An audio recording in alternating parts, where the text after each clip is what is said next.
En 2005, Shasta, una niña de apenas 8 años, vivió una de las peores pesadillas que alguien podría imaginar. Por culpa de un asesino en serie, que durante años dejaba un rastro de muertes por donde pasaba, ella presenció la ejecución brutal de su madre, de su padrastro y de su hermano mayor, quienes fueron asesinados a martillazos, y de su hermano del medio, asesinado con 2 disparos de escopeta. El criminal la mantuvo durante semanas en cautiverio, sometiéndola a los abusos más grotescos posibles. Shasta estaba segura de que sería la próxima víctima. Era solo cuestión de tiempo para que él también le quitara la vida. Pero, incluso siendo tan joven, ella no dejó de luchar. Con solo 8 años, ella fue capaz de meterse en la mente del secuestrador y provocar un giro sorprendente en este caso. La niña es una de las pocas sobrevivientes conocidas en el mundo que han pasado por lo más cruel de un asesino serial. Y fue gracias a ella, y solo a ella, que ese hombre finalmente fue capturado. Hoy conocerán la increíble historia de supervivencia de Shasta Groen y del asesino serial que exterminó a toda su familia, Joseph Duncan.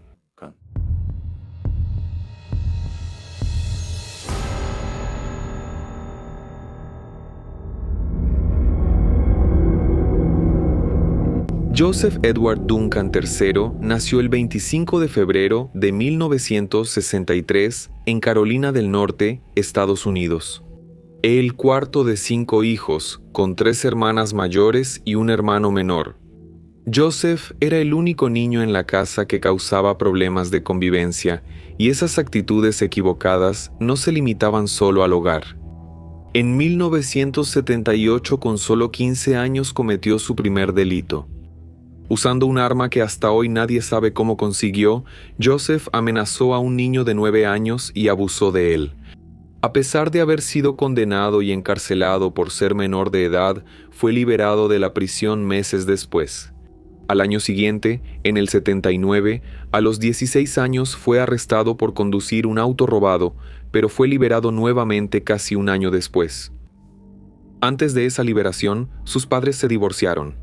Las 3 hermanas mayores se fueron de la casa para irse a vivir juntas a otra ciudad, y cuando él regresó a casa, el ambiente familiar ya no era el mismo.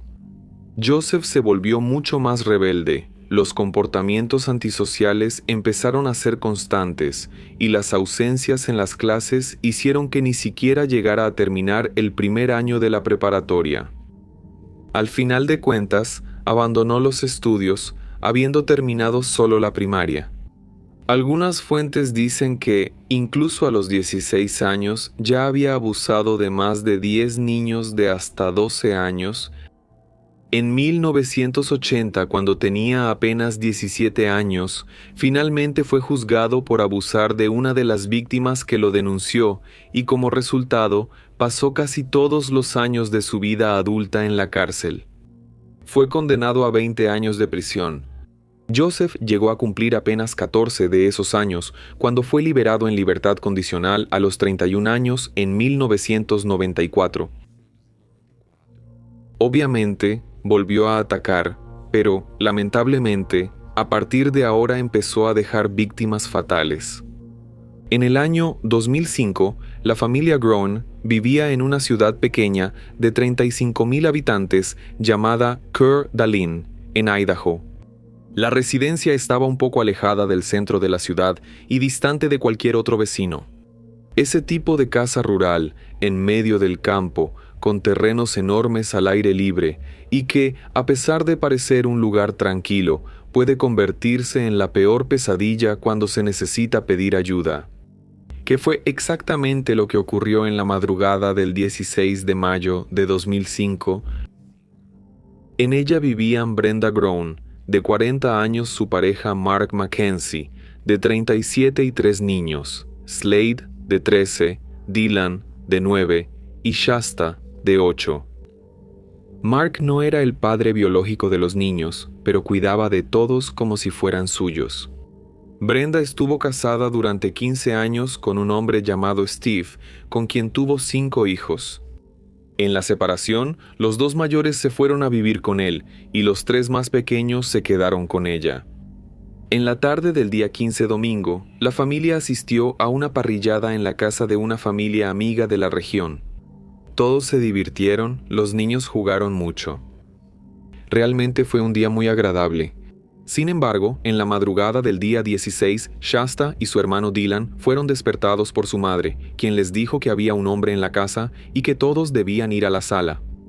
Shasta, recordemos, una niña de apenas 8 años, aún somnolienta y sin entender nada, simplemente obedeció a su madre y fue. Cuando la niña y Dylan llegaron a la sala, vieron a un hombre completamente extraño. Según la propia Shasta, él estaba usando ropa negra y como estaba muy oscuro, ella no podía ver bien su rostro. Solo que él llevaba marrón, tenía un martillo en una mano y una escopeta en la otra. Ese intruso, claro, era Joseph.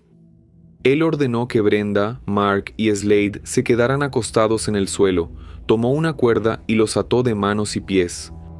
El padrastro Mark todavía decía que no tenían dinero, porque pensó que se trataba solo de un asalto, pero el criminal no hizo caso. Desafortunadamente, nadie ahí podía imaginar cuáles eran los verdaderos planes de Joseph. Shasta y Dylan fueron atados solo de las manos, porque Joseph los llevó hasta el auto que estaba estacionado en la parte trasera de la propiedad, los metió ahí y regresó a la casa. Los dos niños, ya en el auto, se aterrorizaron al escuchar gritos desesperados que venían desde dentro de la casa. Ese hombre, completamente desconocido para ellos, estaba quitándole la vida a Brenda y Mark a martillazos. La pareja falleció ahí mismo en el lugar, pero Slade, saltando con ambas piernas aún atadas para intentar escapar, logró llegar hasta la puerta trasera.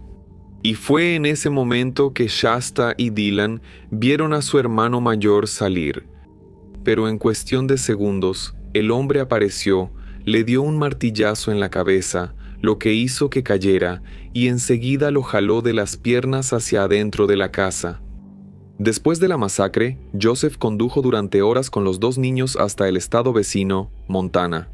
Se alojó provisionalmente en una cabaña abandonada en medio del bosque, a aproximadamente 250 kilómetros de la casa de la familia. Ese sería solo el inicio del martirio en la vida de los hermanos, que quedaron solos y desamparados a merced de un hombre desconocido y completamente desequilibrado.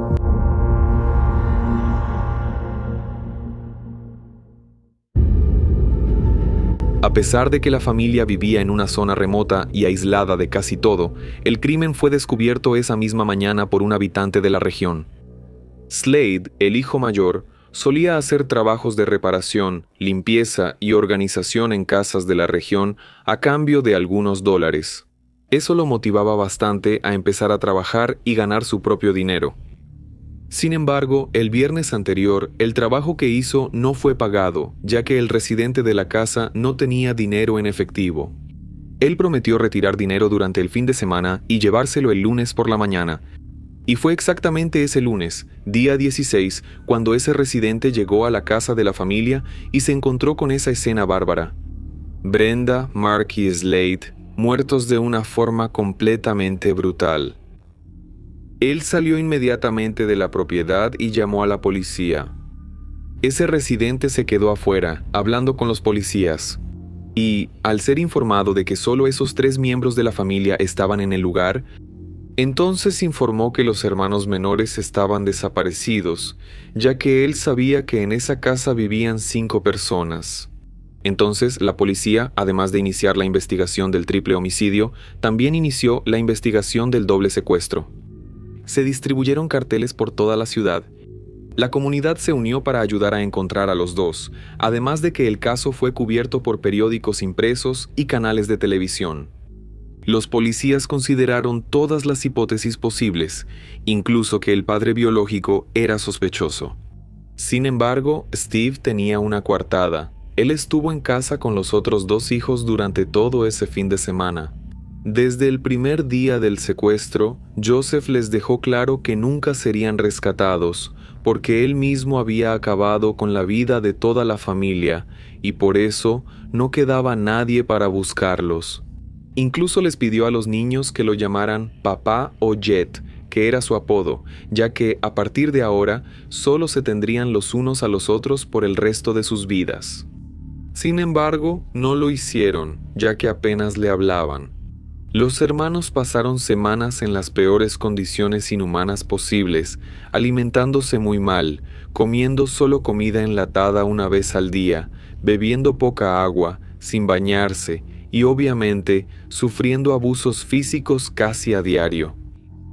Cuando Joseph necesitaba hacer algo en la ciudad, como comprar comida o pedir limosna, las dejaba atadas y encerradas dentro de la cabaña.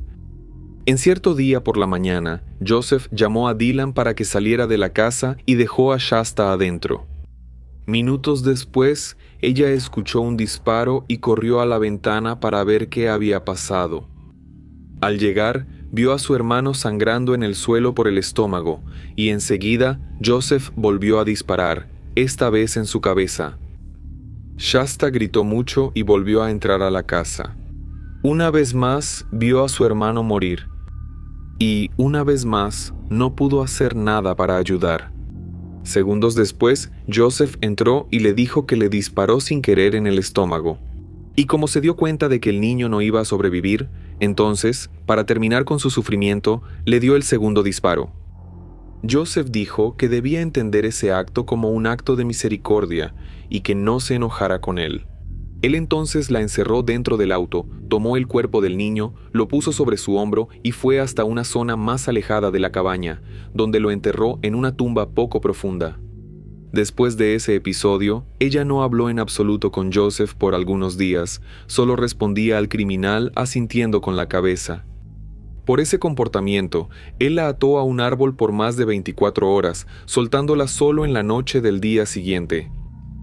En un determinado día, Joseph le preguntó a Shasta cómo le gustaría morir, si de un disparo o estrangulada. La niña, completamente asustada, respondió que prefería morir de un disparo porque sabía que sería más rápido.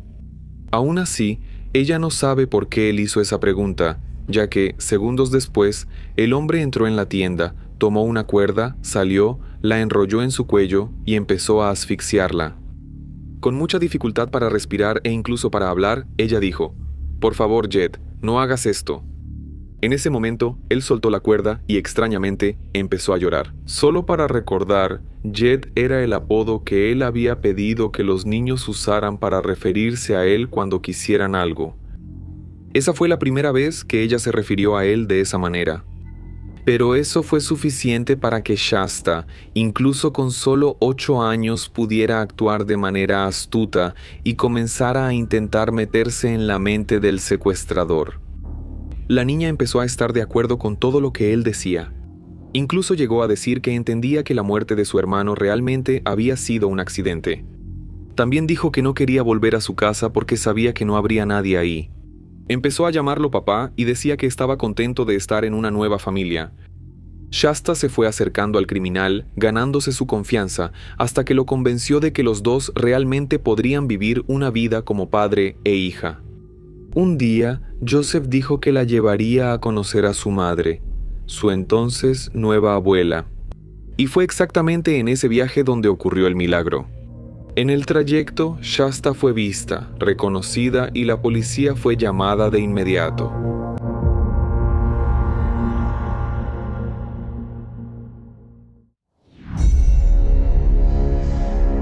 El 2 de julio de 2005 se detuvieron en una gasolinera en medio del camino. Shasta y el secuestrador fueron captados por las cámaras de seguridad de la tienda de conveniencia. Después de cargar gasolina y que Joseph comprara café, ambos fueron a buscar una cafetería cercana porque la niña pidió tomar una malteada. Joseph entonces fue a una cafetería de carretera llamada Denny's y al llegar había 2 hombres fumando afuera. Inmediatamente reconocieron a la niña de 2 anuncios espectaculares por los que habían pasado más temprano ese mismo día. Ellos alertaron a la gerente, quien a su vez llamó a la policía. Shasta fue llevada al hospital. Ella estaba sucia, tenía algunas partes del cuerpo lastimadas y necesitó someterse a exámenes médicos. El papá Steve y la abuela materna fueron informados de que la niña había sido encontrada. y ellos fueron al hospital para acompañarla. A pesar de que el reencuentro fue emocionante, eso también trajo un dolor indescriptible. Shasta reveló que Dylan no estaba con ella, porque había sido asesinado por el secuestrador. Después de haber sido dada de alta del hospital, ella dio su declaración oficial a la policía. La niña contó básicamente todo lo que ya se ha relatado, pero obviamente con muchos más detalles, principalmente sobre los abusos, que no merecen ser narrados aquí. Con cada palabra de ella, los investigadores se quedaban impactados por toda la perversidad del hombre, pero al mismo tiempo admirados por la fuerza y la actitud que ella tuvo ante todo esto. Con mucha dificultad para encontrar el lugar exacto, ella aún llevó a los policías al sitio de la cabaña donde estuvo retenida por semanas, y señaló hacia donde Joseph se había ido con el cuerpo de su hermano. Un equipo pasó horas buscando el lugar, pero ese mismo día sus restos mortales fueron encontrados.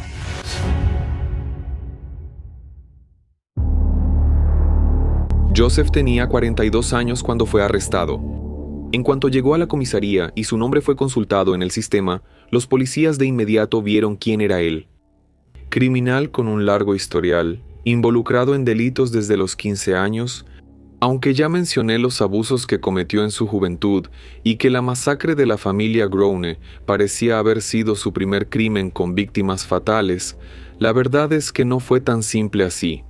Como mencioné anteriormente, Joseph fue liberado en el 94 bajo libertad condicional, pero fue a partir del 96 que él volvió a actuar, cometiendo nuevos crímenes brutales que solo salieron a la luz después de su arresto por la masacre de la familia Groene. Fue gracias a su confesión que 3 crímenes no resueltos, que aún estaban abiertos, fueron esclarecidos. El 6 de julio del 96 en Seattle, 2 hermanas, Samiege White, de 11 años, y Carmen Cubias, de 9, habían desaparecido.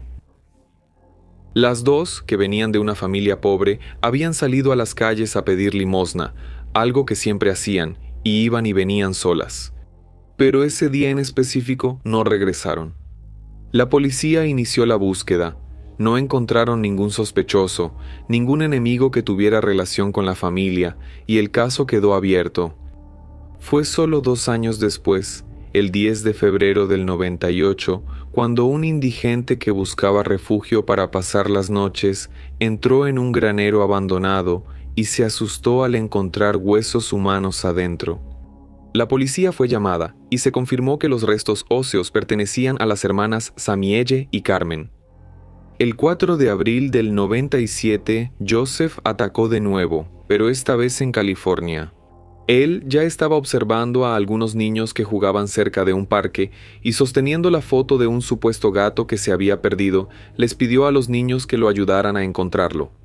Empezaron a buscar al supuesto gato en la cuadra, y cuando se dieron cuenta de que el animal no estaba por ahí, todos regresaron y se acercaron a Joseph para decirle que no pudieron encontrarlo.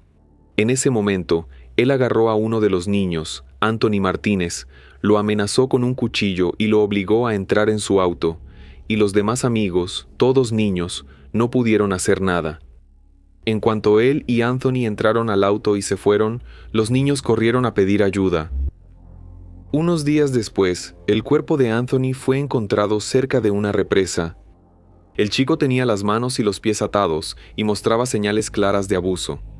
En ese momento, se hizo un retrato hablado basado en la descripción dada por los niños, pero no se encontró ningún sospechoso.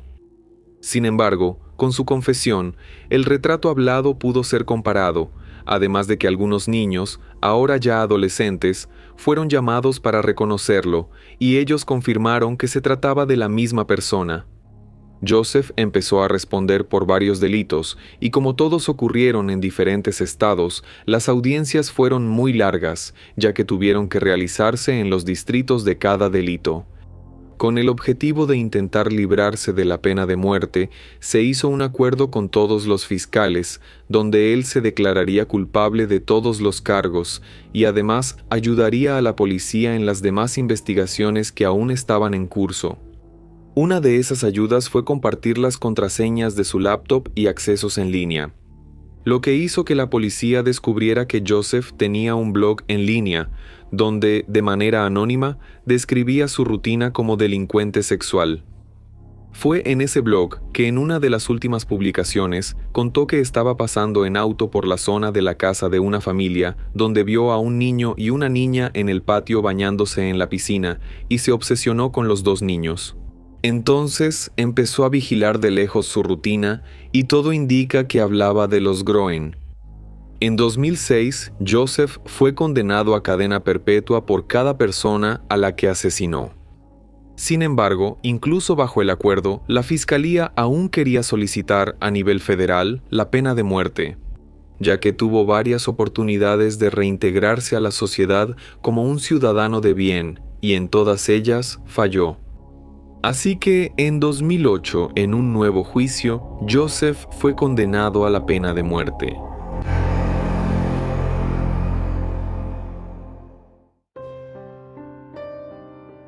Shasta, la única sobreviviente de esa masacre, pasó a vivir con su padre biológico y durante la adolescencia, la niña, completamente traumatizada por todo lo que presenció y vivió, empezó a tener comportamientos rebeldes. Ella asistió a sesiones de terapia, pero no se sentía incluida en ningún entorno, hasta que, aún siendo adolescente, empezó a juntarse con malas compañías que la influenciaron a beber alcohol y consumir drogas. Ella luchó muchos años contra la dependencia química y logró liberarse de la adicción solo en la etapa adulta. La última información que se tiene de ella es que está casada, tiene 4 hijos y trabaja en un hotel. Joseph, a pesar de haber sido condenado a la pena de muerte, falleció, pero no a causa de su ejecución. En septiembre de 2020, en plena pandemia, empezó a sentir fuertes dolores de cabeza que solo pudieron ser controlados con el uso de morfina. Días después, le diagnosticaron un tumor en el cerebro. Cáncer. Le ofrecieron tratamiento de quimioterapia, pero lo rechazó, llegando a fallecer 6 meses después, el 28 de marzo de 2021, a los 58 años, debido a las complicaciones de su enfermedad. Después de las muertes confirmadas a manos suyas, de al menos 7 personas, de maneras completamente crueles, las hermanas Samiejo y Carmen, en el 96 el pequeño Anthony, en el 97 y los 4 miembros de la familia. En 2005, además del secuestro, tortura y privación ilegal de la libertad de Shasta, la pena que se le aplicaría sería la pena de muerte por inyección letal. Algo completamente rápido e indoloro. Pero el destino trajo la condena mucho antes de lo que el Estado podría determinar. Y de una manera completamente dolorosa, lo que el Estado jamás podría permitir.